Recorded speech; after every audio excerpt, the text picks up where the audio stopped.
अर्णव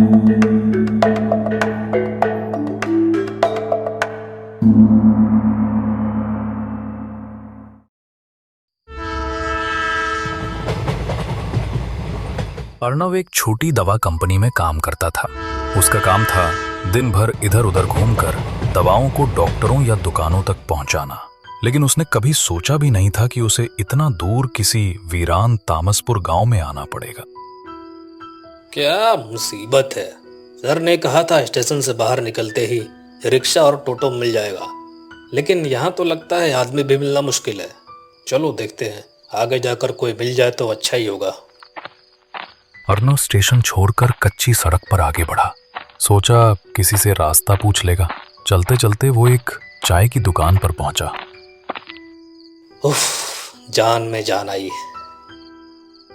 अरे ओ भाई साहब, जरा मदद करेंगे? मुझे ये पता चाहिए, मैं बहुत दूर से आया हूँ और यहाँ के रास्ते बिल्कुल भी नहीं जानता।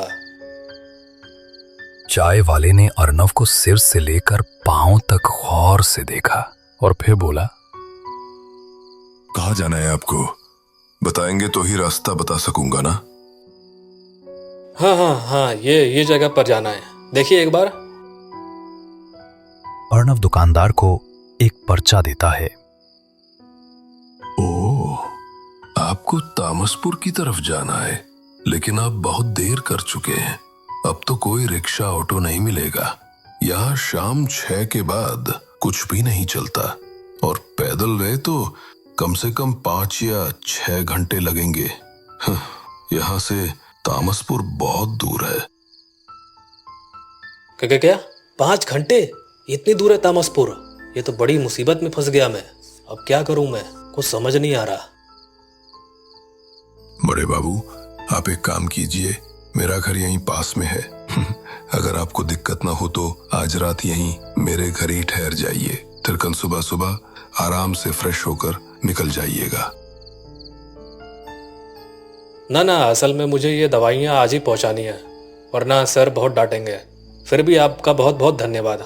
आपने तो फिर भी मदद करने की सोची, नहीं तो आजकल ऐसे मददगार लोग कहाँ मिलते हैं। अरे नहीं, इसमें कोई बात नहीं है, लेकिन जरा सावधान रहिएगा। रात के समय इन रास्तों में बहुत खतरा है। अच्छा ठीक है भैया, चलिए तो फिर मैं चलता हूँ।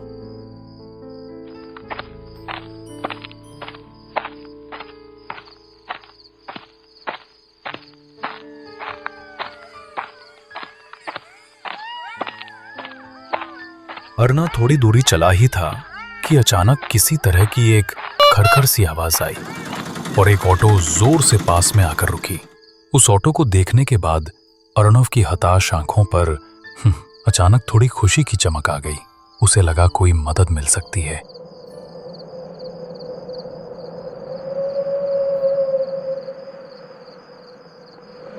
ए भाई, क्या हुआ? कहाँ जाना है बताओ? बैठ जाओ, मैं छोड़ देता हूँ। आपने आज मुझे बचा लिया। अगर आज आप ना आते तो पता नहीं मेरा क्या होता। किसी तरह अर्णव ऑटो में जा बैठा। ऑटो एक झटका खाकर तेजी से कच्चे रास्ते पर चलना शुरू किया।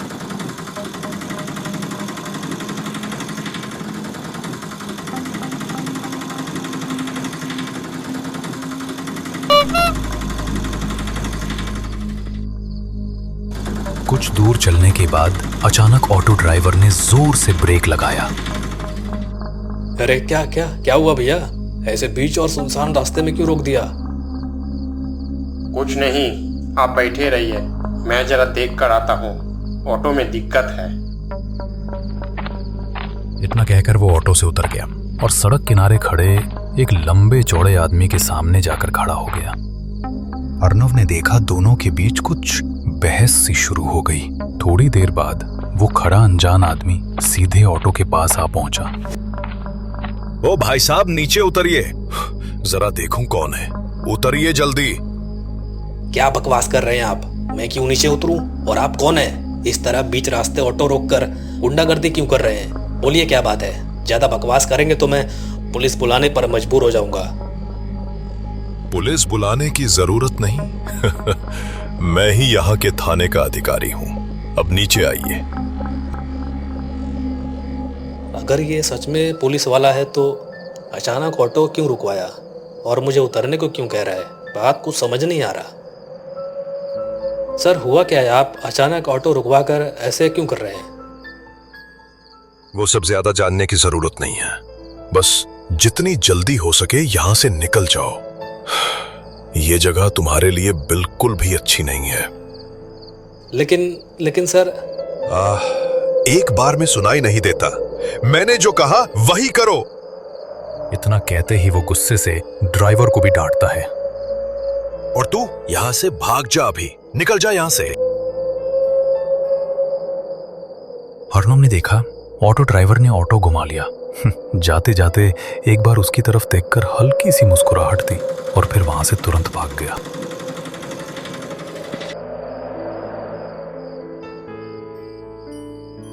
ये क्या हो रहा है? कुछ भी समझ में नहीं आ रहा।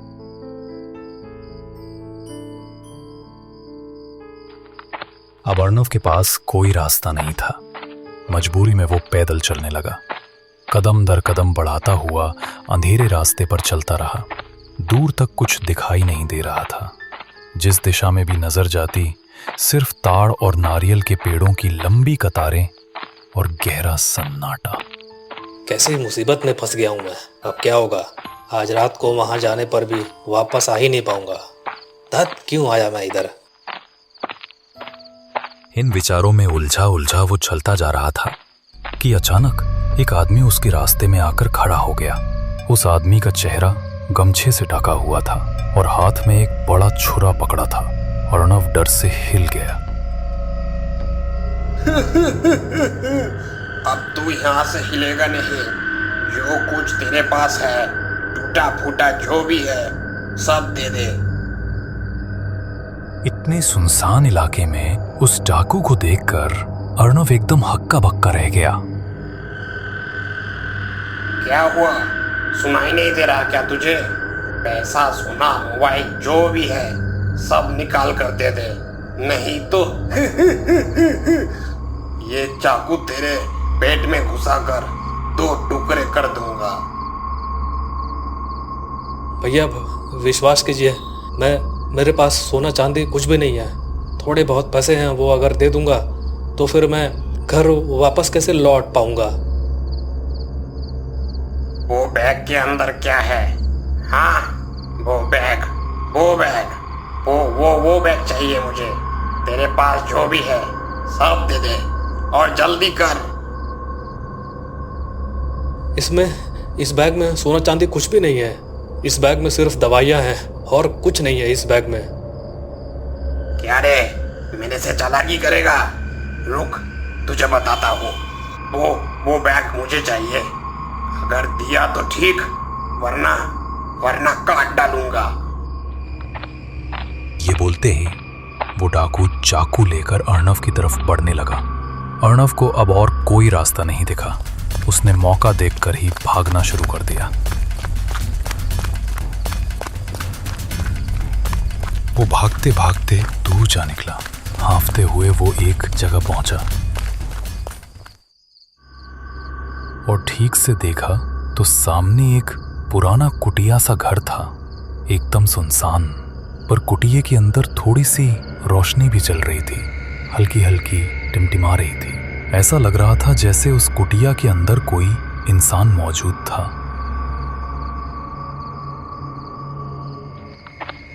अर्नव कुटिया के दरवाजे पर जाकर खटखटाने लगा।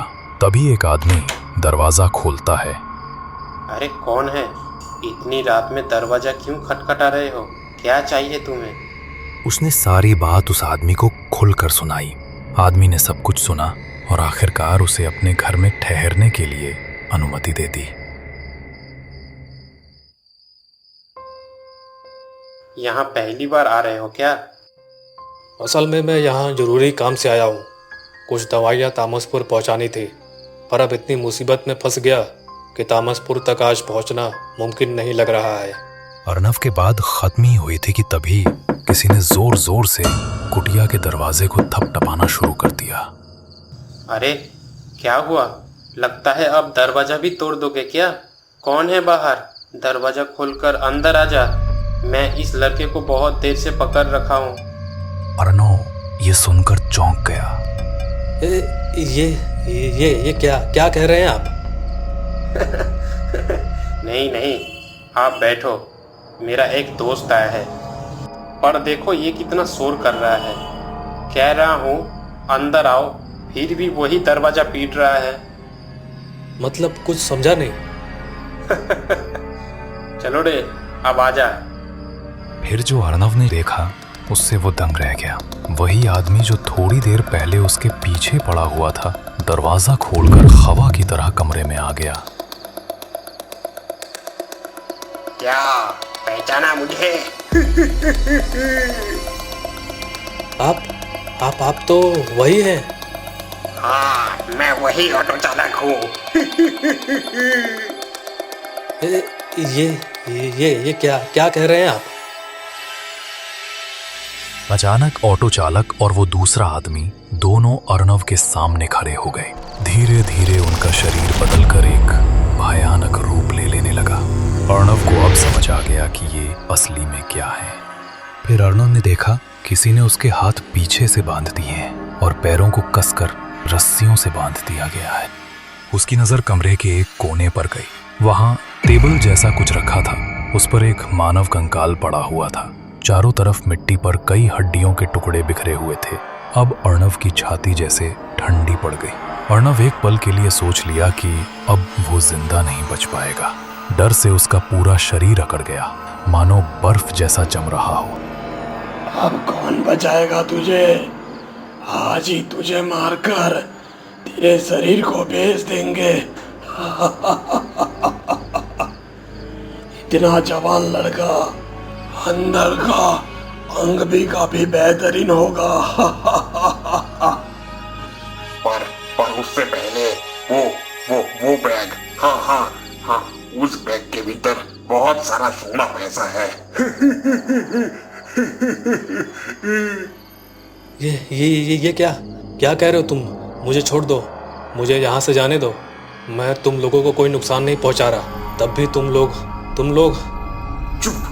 अगर तू चुपचाप वो बैग हमें दे देता तो तुझे ये सब देखने नहीं पड़ता। अब कोई भी तुझे बचा नहीं पाएगा। भयानक प्राणियों ने धीरे धीरे उसकी ओर बढ़ना शुरू किया। आज अर्णव का अंतिम घड़ी जैसा लग रहा था।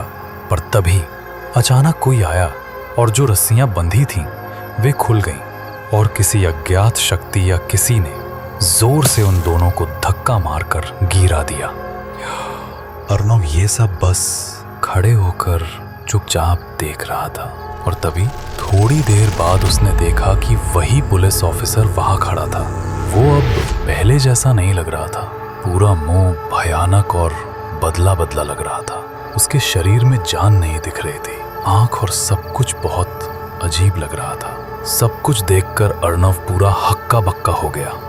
आप यहाँ? तुम यहाँ क्या करने आए थे? बार बार तुझे समझा रहा, समझ नहीं आता। बार बार तुझे मैं ऐसे बचा नहीं पाऊंगा। अब भाग यहाँ से, निकल जल्दी। लेकिन ये सब हो क्या रहा है? और ये लोग कौन हैं? और आपका ये हालत कैसे हुआ? अरे बेवकूफ, अब बहुत बकवास कर रहा है तू। अभी ज्यादा बात करने का समय नहीं है। चुप रहो और निकलो यहाँ से, वरना ये लोग हमला कर देंगे। तब मैं कुछ नहीं कर पाऊंगा। तुम भागो, अभी भागो। अर्णव बिना देरी किए मौका देखकर बाहर निकला। वो सिर पटकता हुआ, सांस फूलाते हुए सीधा स्टेशन की तरफ दौड़ा।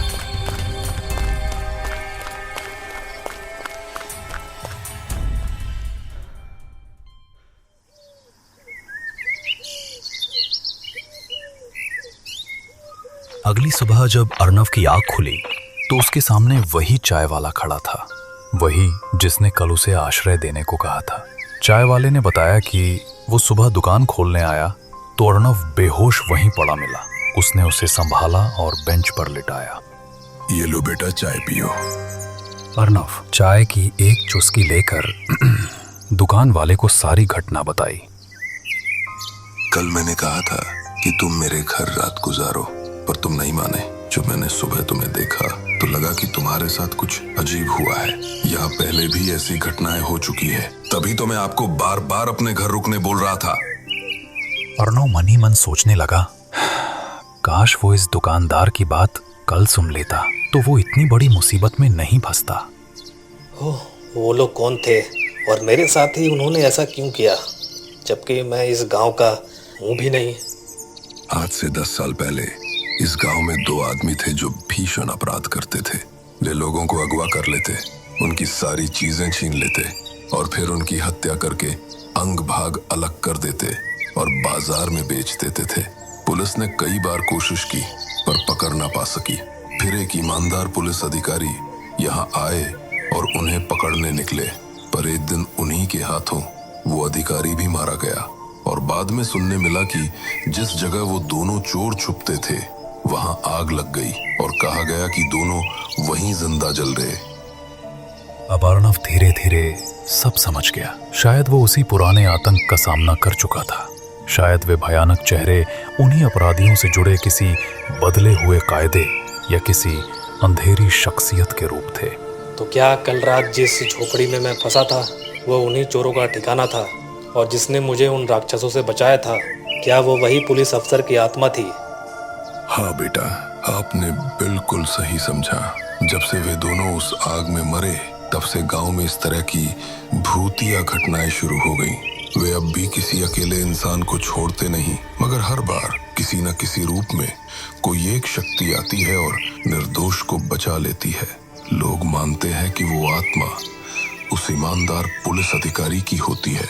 अपनी मौत के बाद भी यहाँ डटे हुए हैं और आज भी अपने कर्तव्य निभा रहे हैं।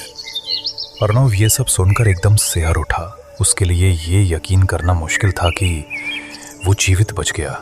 अगर वो पुलिस अफसर की आत्मा ना होती तो शायद आज की सुबह का सूरज वो कभी ना देख पाता। स्टेशन से ट्रेन की सीटी की गूंज सुनाई दी। ट्रेन प्लेटफॉर्म पर आकर रुकी। अर्णव ने राहत की सांस ली और अपने औषधि के बक्से को संभालते हुए कदम आगे बढ़ा दिया। तो दोस्तों, इस तरह खत्म होती है आज की सच्ची और भयानक कथा। आपको ये कहानी कैसी लगी जरूर बताइएगा। अगर पसंद आई हो तो एक लाइक दीजिए, और अगर आप हमारे चैनल पर नए हैं तो सब्सक्राइब करना मत भूलिए। और हाँ, जितना हो सके इस कहानी को अपने दोस्तों के साथ शेयर कीजिए।